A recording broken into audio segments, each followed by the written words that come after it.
Ladies and gentlemen, my Horror Fiends Halloween Horror Nights has finally gave us our third IP, and it's none other than Hellraiser. My name is Gonzalo de la Grima, and this is the third seal obscura. Welcome.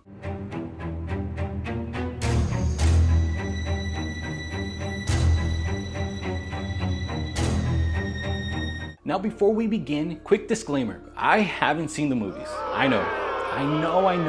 I am familiar with the characters through appearances alone though. I do remember seeing Hellraiser on and off TV growing up, but still I haven't seen the films. I know, but that doesn't mean that I didn't do my due diligence and went into this video with nothing to go on. So I went through some quick recaps on the trilogy, and while it does provide a foundation of understanding, I will still watch them. I'll binge them soon and recommend those on the same boat to do as well.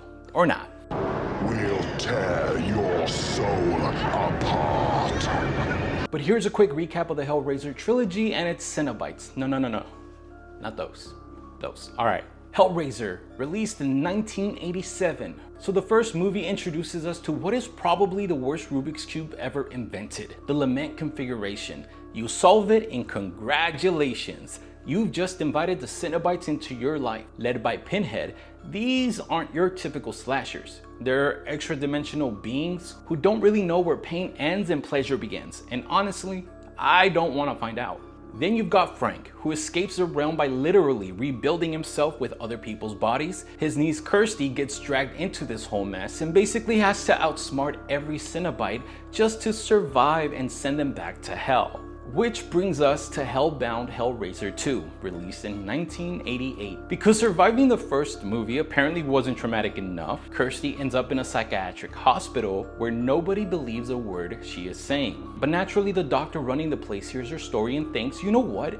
I should absolutely mess with this puzzle box. Terrible idea. The sequel takes us straight into the Cenobites world, where we finally get to see their labyrinth. Learn that Pinhead wasn't always the Pinhead we know today, and by the end of everything, hell is basically falling apart. Which brings us to Hellraiser 3, Hell on Earth, released in 1992. Pinhead finally gets loose in the real world, and that's bad news for literally everyone. He's on an absolute rampage, turning people into brand new Cenobites, leaving chaos everywhere he goes and basically trying to bring hell to Earth. Reporter Joey Summerskill uncovers the truth behind Pinhead's past, and the only way to stop him is by reconnecting him with the humanity he left behind. So if I had to sum up the trilogy, it's basically this. The first three films establish everything people think of when they hear Hellraiser. Pinhead, the Cenobites, the lament configuration, a mythology that's way more supernatural and psychological than I honestly expected. And now I definitely understand why so many horror fans have wanted this at Halloween Horror Nights. And now, I want to know your thoughts on this addition to the lineup in the comments below. If you enjoy this type of content and all things horror, feel free to hit that subscribe button along with the notification bell to stay in the obscure loop.